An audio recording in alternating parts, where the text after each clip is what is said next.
Brother, please tell me something. What to do? I failed my exam and I'm so sad, so upset. Please tell me what I really should do. I'm so sad.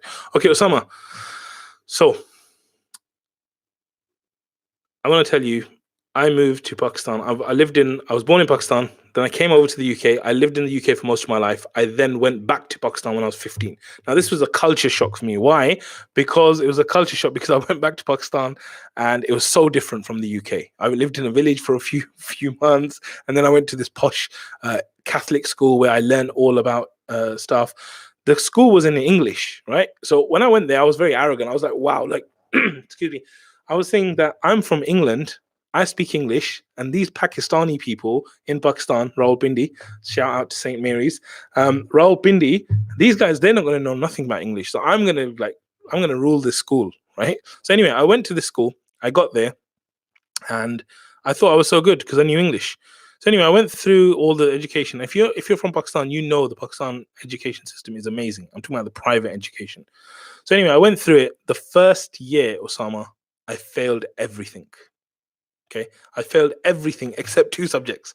My beloved English, I passed probably just about, and geography. I don't know why I passed that, but geography and English, these are the 2 subjects that I passed. Everything else, I failed.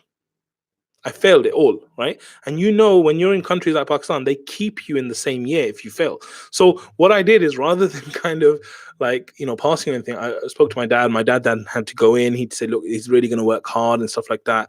And the truth is that, when this stuff happens, it feels terrible. It feels like your life's over. It feels like it's messed up and everything. But I'm telling you, that failure was one of the best things to ever happen to me, because that failure set me on a different path. It made me look at myself. It made me look at what I was capable of.